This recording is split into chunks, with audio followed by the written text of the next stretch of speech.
Welcome to Leadership and Management, a Systemic Perspective.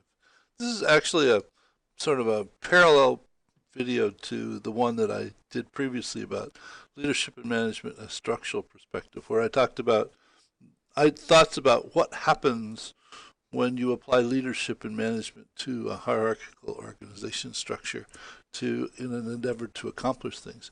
In this video, I want to talk a little bit about a different perspective on what leadership and management essentially endeavor to accomplish in the way that they set out to do it. Management is typically thought of as planning, organizing, directing, and controlling. And what it does is it attempts to employ a set of resources to accomplish some desired state. Management essentially oversees or governs the operation of a goal-seeking or a balancing structure, where given a desired state and a current state, there's a gap between them, and the gap is the impetus for activity, which is intended to move the current state in the direction of the desired state and make the gap smaller.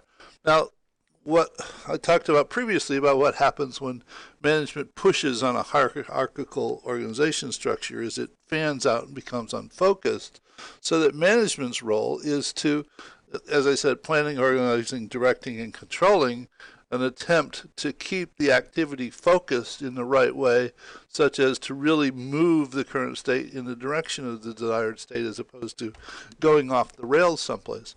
The difficulty here is that management is, in fact, as depicted in this diagram, management is an overhead function.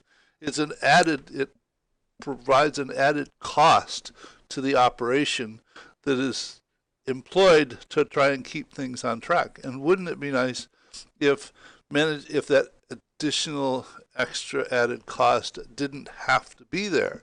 Though the question is, how do you keep the activity on track if management isn't there?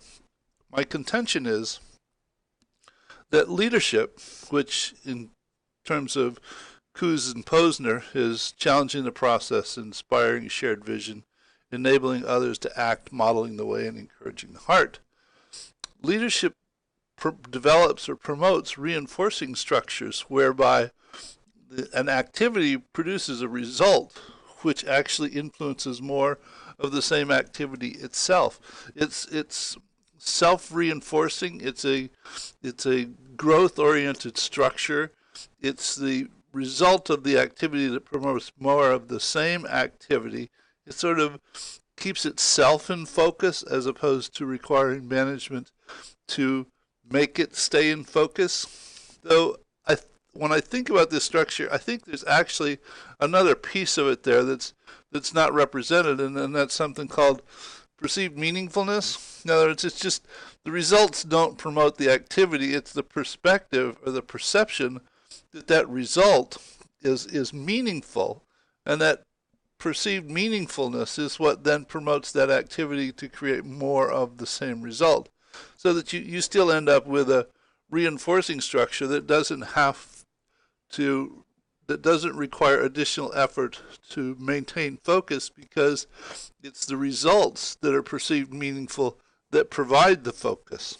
Now, in being aware that this structure occurs, oftentimes what happens is, because the structure isn't created quite the way that it should be so that it provides the meaningfulness necessary to promote the activity that promotes more of the results, one ends up initiating or implementing rewards so that the results promote rewards which are meant to promote more of the activity to produce the results, so that the intent is to try and create a reinforcing structure and replace the perceived meaningfulness with rewards.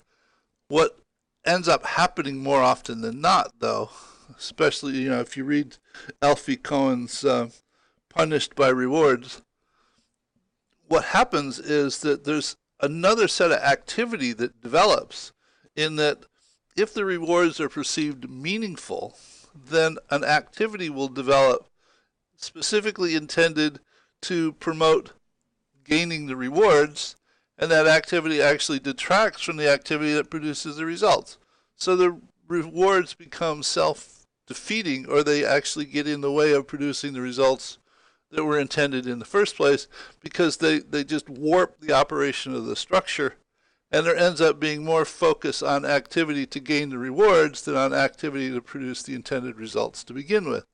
So while it's an extremely meaningful operation to create a reinforcing structure that is sort of self-guiding, it only works if you get the structure correct, so that the results that are produced by the activity are perceived meaningful enough to promote more of the same activity, as opposed to having to introduce rewards into the structure, which just ends up corrupting the structure. So a perspective on our leadership and management from a systemic perspective.